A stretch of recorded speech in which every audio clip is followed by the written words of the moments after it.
Celeb Savant is a career retrospective type interview focusing on singers, actors, and industry experts. Join Barrett Edelstein now as he dives into the entertainment world.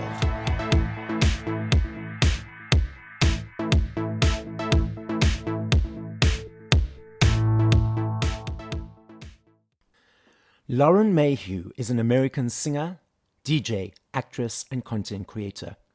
She has toured the US, South Africa, Belgium, Holland, Dubai, and Tokyo.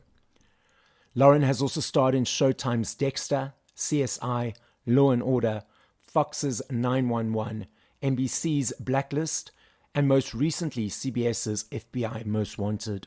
Lauren was previously signed to Epic Sony and toured as an opening act with Britney Spears, Katy Perry, Destiny's Child, and opened for Aerosmith at the Super Bowl. As a songwriter, Lauren has licensed over 250 original songs to film, television, and commercials. Previously, Lauren toured the globe as the ring announcer and national anthem singer for WWE's SmackDown. She was also an on-air host for Access Hollywood, was the only female resident DJ for TAO Group in New York City at Marquee and Laval for 2 years. Lauren has also headlined at Park MGM and Virgin Casino in Vegas. She just finished as the celebrity DJ for Virgin Voyages this past year, touring through Mexico, Dominican Republic, the Bahamas, and Key West. Lauren's musical vibe is vocal house, tropical, tribal, Brazilian bass, disco house, and old school jams remixed to house music. While DJing, she also sings melodies to her energetic, sultry tracks. Lauren has appeared in a large variety of newspapers, online magazines, TV press outlets, etc., such as DJ Mag, Out Now magazine, TBBW magazine, and NBC Daytime. Up next on Celeb Savant, we've got Lauren Mayhew. Where are you in the world and how are you doing? Right now, I'm currently in Florida. And it is beautiful and sunny outside. It was raining this past weekend, but now it is cleared up and it is gorgeous out. So loving the weather currently. Okay, now let's rewind. You've had multiple pies or fingers in different pies in the entertainment world, in different elements. So I'm going to touch on each element as we progress. But at what age did you think, cool, I want to be in this world, this wacky entertainment world that there is? And how did that journey accumulate to where we are currently?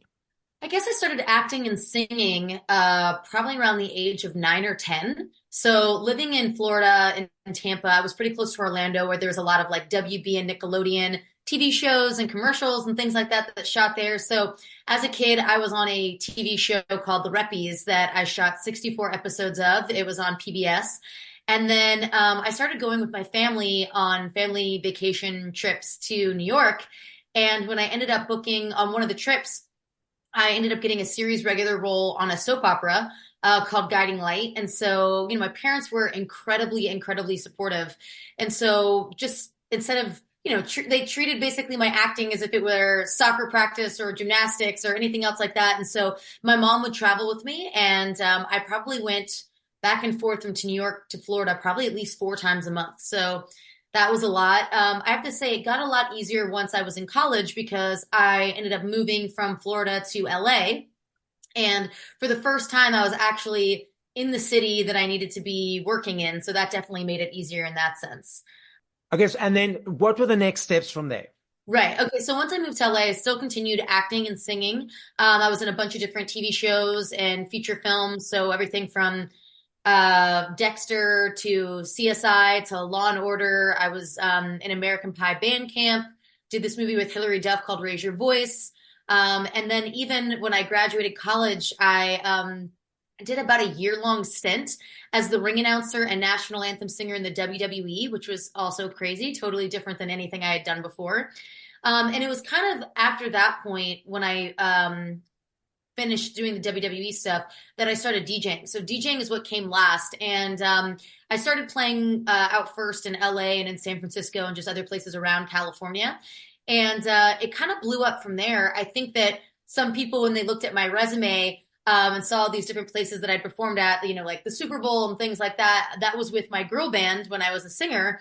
So I think that I got a lot of opportunities that luckily, because I was ready and prepared, just came out of the gates, swinging and nailed it with my first couple performances. And so I got a lot of opportunities when I first moved to New York to perform at really big, massive nightclubs right out of the gate as a DJ.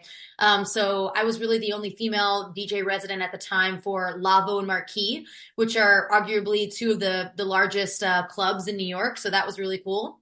And I'm actually like the move from LA to New York was really interesting because obviously there's so much acting and music and things like that go on, in LA. But I have to say that moving to New York was a really good choice for me because not only did the DJing career take off, but I also booked a really awesome TV show. I was the main voice and singing voice for Val Thundershock. She's an animated troll on Trollstopia. So if you're familiar with the DreamWorks feature films that star Justin Timberlake and Anna McKendrick, I booked one of the starring roles in the TV show spinoff that has been airing on Hulu and Peacock for 7 seasons. So that was really cool. What a dream job. Sadly, it just came to an end, but I'd been doing that for the last 7 seasons. So it was a lot of fun. Okay, so many questions. I'm so excited to unpack all of this. I'm like, yay! So are you still equally dividing your time between acting, DJing, and singing? Yeah, pretty much. I mean, I'd say it depends. Obviously, if I'm filming a TV show or recurring on something or filming something, maybe the music stuff is put on hold for a second. But to be honest with you, it kind of works out scheduling wise because most of my DJ events are nighttime or on the weekends. And then most of my acting stuff is during the week. So I have to say that, like, I'm not saying that it never overlaps or it never conflicts, like, because sometimes it does, but usually more often than not, it doesn't actually, because they're kind of different schedules, if you will. So they've really worked pretty well hand in hand together, I have to say. Okay, now we're going to focus on the acting. When you mentioned Guiding Light, I got so excited because we never got Guiding Light in South Africa, but we got Days of Our Lives, Bold and Beautiful. I had my Soap Opera Digest magazine subscription until recently. I was in a bunch of those. What do you enjoy about acting? I think there's a couple things. One, I think that it's really interesting and fun to be able to walk in someone else's shoes and try to kind of understand what similarities you have to a certain character and how you can kind of, draw on those past experiences in your own life to kind of make this new character come to life. So I think that's really fun. The other thing that I think is amazing is that when you're in a feature film or in a TV show, you're just one piece of this massive machine. There's a huge lighting department. There's, a cinematography department. There are the other actors. There's the director. There's the editors. And I think it's really phenomenal to, kind of bring your essence and your work to a project, but then see the final product as a whole and what you've kind of done as a team. I think that is a really magical, very cool thing to be able to see like that final product. The difference between being a series regular or having an arc in a series, potentially being recurring, and then being a guest, a one-off guest on an episode. What are the differences for you? Do you find it more difficult doing one or the other, or is it just equally just embracing the character? So that's actually a really good question. So it's interesting because when you're coming on to a TV show, for example, that's been on the air for, let's say, 4, 5, 6 seasons or years, this crew and this cast, they're like a tight-knit family. So sometimes coming on as just, a one day or, as a couple day guest star or something like that can, it can be a little, not difficult, but it can be interesting because if they're so close, it's kind of like finding your spot, if you will, and kind of like finding like what you're bringing to the table and how you work with these other individuals. I think it's kind of fun because it always keeps it interesting and it keeps you on your toes. I think that the same thing also happens with a feature film as well. You kind of form like this little family bond, but then in my experience, I feel like it's always over before you know it. So I feel like right when I'm like, oh, I love like coming to work every day and seeing these people and whatever, I'm like, oh my God, now I only have a week left. So that tends to happen. But it's really interesting because certain sets and that I've been on for different TV shows have been a lot easier, I feel like, to kind of infiltrate and become a part of the framework, I guess, if you will. And other ones are maybe a little more challenging. So it really just kind of depends, I feel like, on the atmosphere that is on the set already. The ones that are easier compared to challenging, is it the atmosphere or the energy, or what is the difference for you that it makes it more challenging?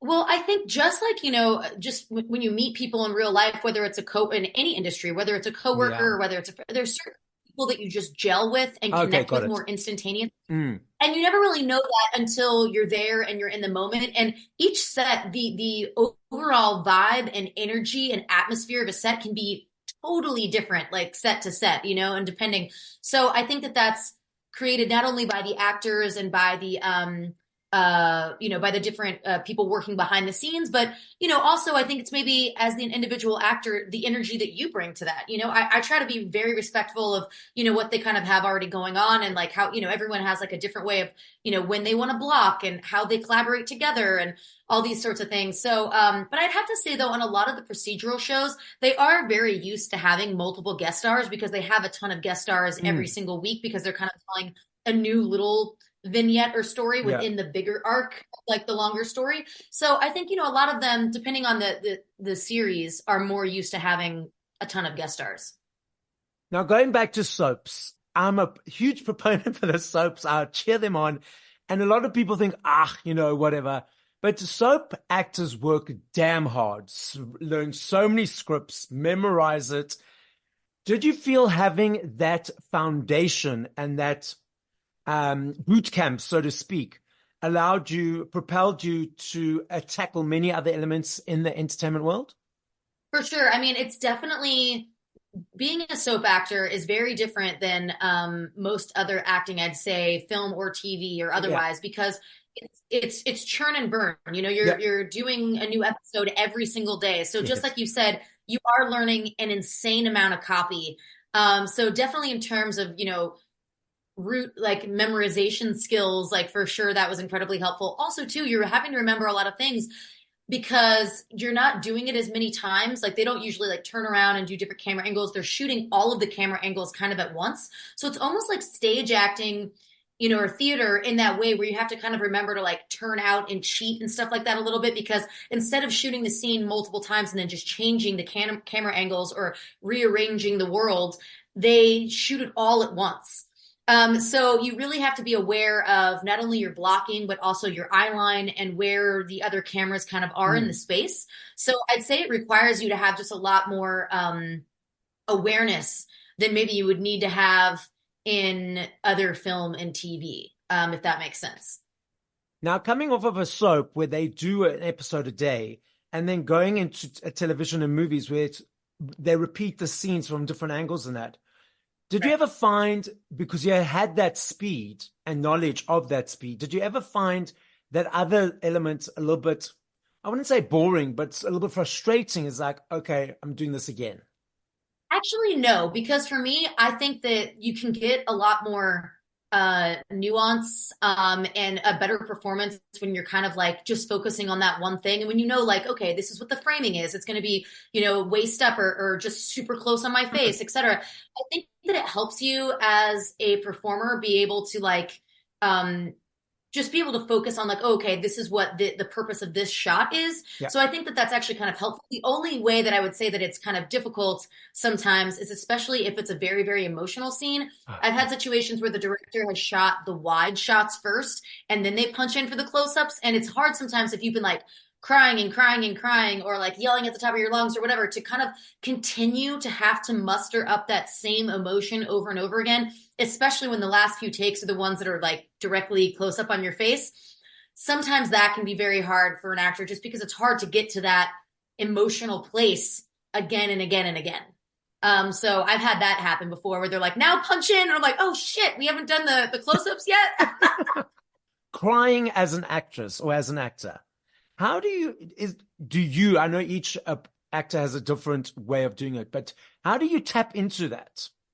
So for me now, it's a much, much easier tool. I think that the more life experience that you have and just the more things that you've gone through in life, like allow you, there's certain things that you know that are trigger points for you, or that were really difficult memories for you, that even just thinking about them, can start eliciting sort of, certain emotions and things like that. And then I start just allowing myself to feel those feelings. Okay. And then a lot of times, especially if the script is well written, the words that are coming out of your mouth are usually something that makes sense for the character. They're vulnerable, or they're hard to say. I don't mean hard in the sense of like, I mean hard like that it's hard to, it'd be a hard thing for anyone, any human being to actually say these words to another person, because it's like an intimate or vulnerable or scary thing is what I'm saying. And so that kind of combination, and just looking another person in the eye and having to say that, I feel like it just comes now. It's interesting that you asked this though. As a kid, I feel like it was a lot harder for me. I feel like that was the hardest thing. And I feel like as a kid, there's always these crying scenes and stuff like that. And I felt it was a lot harder for me when I was younger, but mainly because I was really lucky to have, a pretty great childhood with parents who loved me, and, and I was just a happy kid. So I think it was much harder for me then to kind of tap into that, just because I hadn't had as many, really sad or difficult experiences in life. Whereas now I've lived so much more life, I definitely have a lot more to draw on. So I think that it's become easier simply because, I've gone through more stuff. Yeah.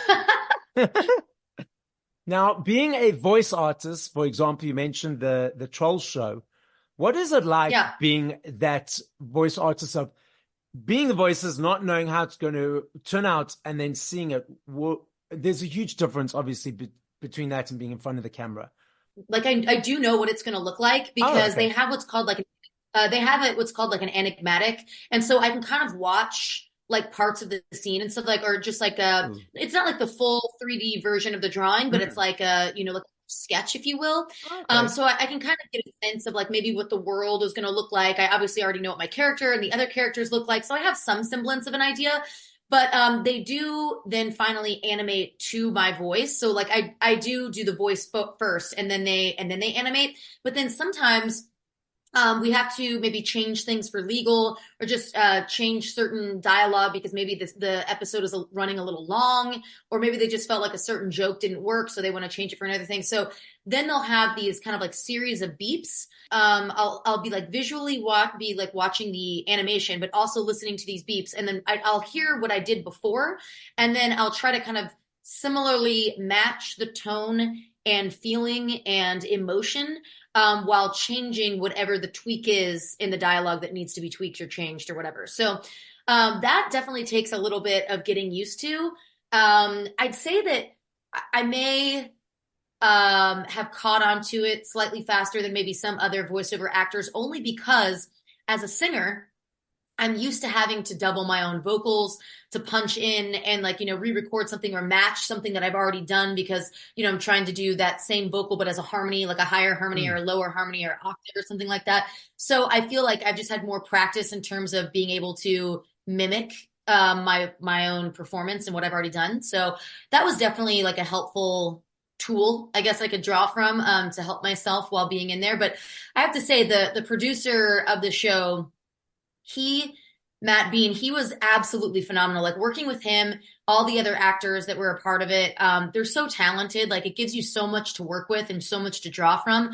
He would always usually let me do my version first and kind of see what I naturally brought to the character. Okay. And then if he had other ideas, he would be like, oh, well, why don't you try it like this? Or, what if you, kind of look at it this way or whatever. And sometimes it would be a way that I would never have thought of, like something. And I was like, oh, wow, like that does actually bring like a new comedic element to it, or gives it somewhere else to go. So it's really great to work with people that not only have a vision for the overall like kind of final product, but that allow you to play and create and kind of come up with your ideas as well. So it was a really collaborative, really positive experience. Okay, so you referenced the singing, so let's dive into that world that you, the next pie of your fingers. You mentioned a group, so what group were you in, and are you doing solo stuff now? Let's cover your musical journey. Sure. So when I was younger, I got signed to Epic Sony, and I was in a girl band, and we opened up for Britney Spears, NSYNC, Destiny's Child, Wow. 98 Degrees. We got to do the Super Bowl, which was amazing with Sting and Styx doing the pregame. I mean, man, it was an absolute dream and whirlwind. I got signed with three of my best friends. So we weren't like one of those manufactured groups. Mm. All three girls, and then including myself, can all really, really sing. And we would just bust out in harmony, basically for anyone who would listen. But it was such a dream and a treat to be able to travel all over the country and all over the world with them. It's interesting now performing as a solo artist, either as a DJ or as a singer, because, growing up, I was actually so used to performing with other people on stage with me. I think that's why when I first started doing my solo thing and I had a band, it was kind of fun for me because I was used to vibing off of someone else and drawing off of their energy and giving them my energy and having these kind of inside jokes and all of that sort of thing, which was very, very different for me with the DJ world, where it's just me up there by myself doing my thing, which is still very fun, but also interesting because you are the sole person bringing the energy to the crowd. So that was definitely a little bit different for me and took a little bit of getting used to, but that's also another reason why I love to sing when I DJ, because it allows me just that extra kind of step of being able to connect with the audience Yep. and, kind of vibe with them. So sometimes depending on the stage setup and everything, I'll come out from behind the booth and like dance with the audience and sing directly with them, etc. But I have to tell you, it's definitely very complicated holding the mic and then having to come back and switch the Yeah. songs. And it's a lot of things going on at once. But definitely a lot of fun. So yeah, that's definitely, I'd say, something that took a little bit of getting used to with performing as a solo artist. What was the band's name? Oh, sorry. The band was called P.Y.T.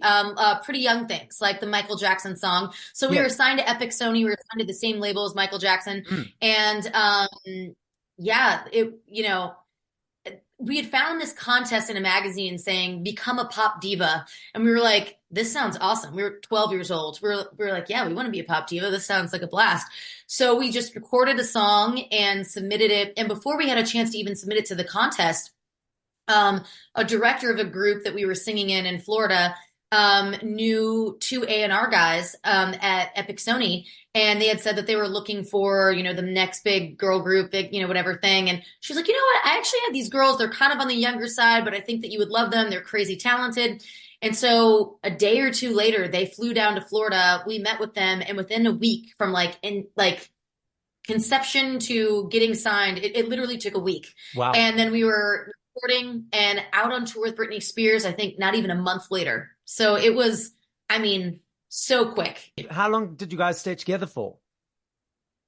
About 4 years. So from about 12 or 13, we were all around 12 or 13 when we started, and we were all around 16, 17 when we left the band.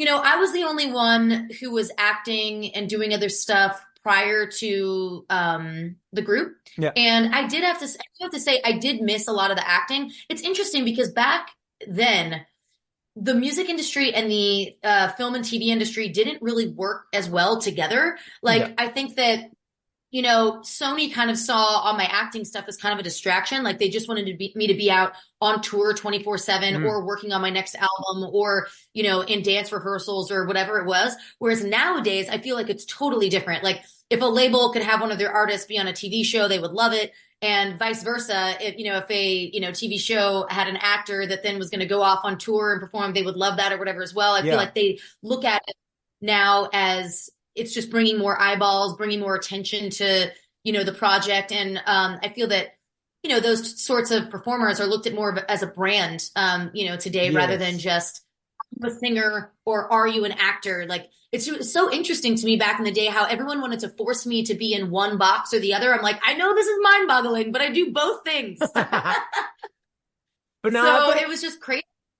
And this is maybe a controversial question, but do you not maybe think that singers these days maybe cross-pollinate or cross-move into different genres is because the royalties in streamings are not, and the royalties not as good, and you guys' main income comes from touring. So it's another avenue of income to bring in because of what's happening with the digital world. I mean, that's interesting to point out. Yes. I mean, that definitely could be a factor. I think to me, it's maybe more so a factor of, nowadays with everyone being able to, have like their own home studio, Right. with where it's reasonably priced. I mean, it's still expensive to get nice mics and to soundproof a room and all of these other things, but it's much more reasonable nowadays than I feel like it used to be. And also because of the internet and because of the ability to send, like large files and, share sessions and things like that, I feel like it's opened up these markets where you're not only exposed to maybe different types of music and producers and DJs that you maybe never would have worked with before, but now it's possible to work with them when you're not even in the same room with them. You can send sessions back and forth. You can collaborate. I've had multiple releases with DJs and producers I've never met in real life. Oh, wow. And that wasn't really a thing back in the day. So I feel that on one hand, everyone is just being exposed to so much more music. I think that's one factor. I think another factor is, a lot of people have different musical likes, like just because you love dance music doesn't mean that you can't also love funk and jazz or soul or something else. So I feel that, it can get a little confusing if you're releasing under a single artist name and you're doing all of these different types of sounds. So I think that it's very common nowadays for artists to maybe have like a side project where they go by a different name and release like a totally different vibe or sound of music that also really fulfills them and, makes them feel like they're getting to express themselves creatively in that genre or in that lane as well, while also not, I guess, tainting the image or the genre and the kind of feel and vibe they already have for their, solo artist project or whatever. So I think it, for all of those reasons, and maybe honestly the reason that you mentioned as well, like it's true, being able to have as many revenue streams as possible is always a plus. I feel that it's really difficult these days because I used to do a lot of music licensing where I'd license songs to TV shows, national commercials, feature films, all these different things. And it is so incredibly confusing to know how to collect the money that you're owed. Like, first of all, every single country has, its own pro association. Yes. So and each country also, and some countries have multiple pro associations, like, with the US having, CSAC and BMI and ASCAP, they have more than one. But the problem is each pro does their accounting and does their like royalty collecting and even does how they fill out all the paperwork completely differently. So it's kind of difficult to be able, when you work with other people, figuring out how to do that and making sure that you're collecting royalties, not just stateside, but also internationally. Yeah. When I did a commercial for a Klondike bar, national commercial with the song that I had. And I remember I was seeing it on TV morning, noon, and night all the time. And about 9 months had gone by and I hadn't gotten a single residual check. And I'm thinking to myself, I know it takes a little while to get residuals, but like it shouldn't be this long. Where is the money at? So I finally called ASCAP and I was like, hey, what's the deal? And they're like, oh, so glad you called. They're like, because we don't collect those for you unless you send us specific codes. I'm like, what codes? They're like, you have to go to this website called Competitrack. You type in, like, so because it was for a Klondike bar commercial, I typed in Klondike bar, I typed in the name of the song, I typed in Lauren Mayhew, I typed in descriptors about the commercial, and then all of these different commercials came up from Klondike bar, and I had to go through, so tedious, one by one by one by one, see if my song was in it, and then it had a code that went with it, and I had to write this code down on a form and submit ASCAP. I mean, it was that. I'm like, how would anyone ever know this? So I called my other writers. I let them know. I'm like, listen, to be paid, this is what you have to do, and you need to do it now because ASCAP also informed me that I had 3 more months. If I didn't do it within the next 3 months, within that calendar year, residuals would have just been gone. Like I wouldn't have gotten anything, and it was thousands of dollars. So it's just crazy to me. And that's for a commercial that I saw, that I knew was out there. Like, what about internet that I don't know that people are using my song for? Or what about, if it's playing in a gym or if it's playing, on I don't know. There's just so many different places where it can be. There's now companies that you can pay and you give them 10%. It's called like an admin deal where you give them 10% of your royalties so that they can go to all these different countries and track down the money that you're owed. But this is money that you should already be getting paid. It's like, why do you have to pay another person to track down the money that you're already owed? Like it's so ludicrous. I mean, just listening to you is like, it's like, oh my God. Can you imagine how many people haven't been paid for multiples of things, for thousands of dollars or euros or pounds, just because I didn't know any of this. 100%. And then there's people, being honest, like, for example, there are some people, like, they'll do a pub deal, right? Where they, they work with Sony or Universal Music or something, and they get like an upfront advance. Let's call it like $50,000 or something.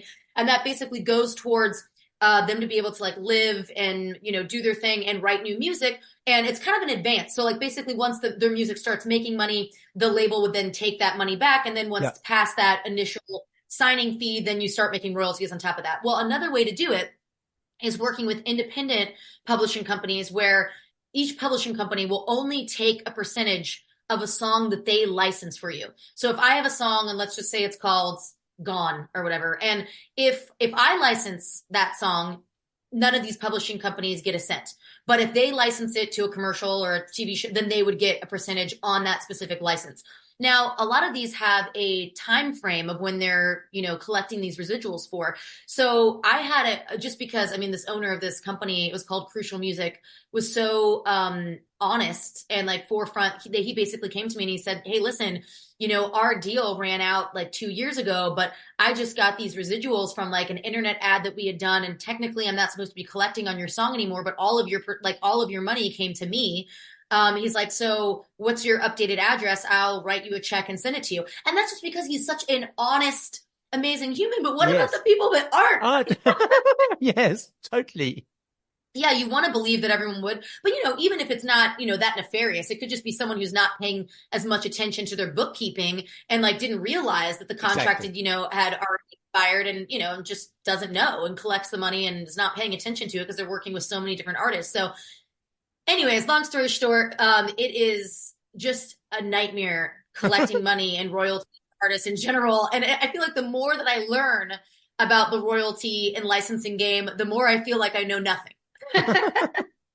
So you're referencing songs. I love this game. Now, I know if I had to ask this question in 2 minutes, 2 years, 20 hours, I know your answer will be different every time, because there are millions of them, and I recognize that and I understand that. I'm not saying favorite.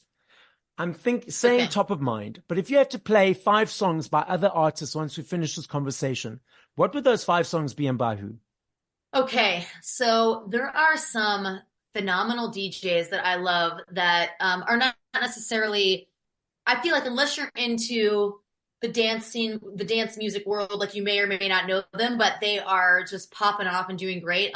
So one of them is called Black Caviar. Another one is called Cat Dealers. They're from, so Cat Dealers is from Brazil. They're a Brazilian DJ duo. I've actually had a release with them, a song called Hush. And I absolutely think that they're fantastic. Black Caviar is a duo from New York. And they do very like tech house, very like vibey, very different sort of stuff. A lot of like remakes and remixes. There's another artist named Cream, spelled with a K. He's fantastic. And then there's another duo. I don't know why all DJs are duos now these days. It's very common, but they're called You a Side Piece. And low key, I've been like trying to slip into their DMs being like, if you need a vocalist, I would really love to work with you guys. So if they see or hear this, I would really love to be a vocalist on one of your tracks. So I love them. Let's see who else. Gosh, Cascade, I've always been a fan of, and Kungs. Both of them do a lot of like tropical sort of house music, which I'm really into. God, there's so many. I think coming up here, I'm going to get the opportunity in New York to open up for Purple Disco Machine. And I love disco house music, and he's basically the OG in disco house. So I'm super stoked to be able to perform with him. He's amazing. There's just so many great. Cool. So Lauren, the podcast is listened to throughout the world. So as a final message, what would you like to say? I would just like to say thanks so much for listening to the podcast and supporting my music. And I love talking and hearing from you guys. So feel free to connect with me on social media, on Instagram, or on, I keep wanting to call it Twitter now, even though it's X. It's so weird. I can't get used to it. But I'm Lolo Mayhew on basically all the platforms, except for YouTube and Spotify. I'm under Lauren Mayhew, but I go by either. So whichever you want to call me, Lolo or Lauren. Thank you for listening to this episode of Celeb Savant.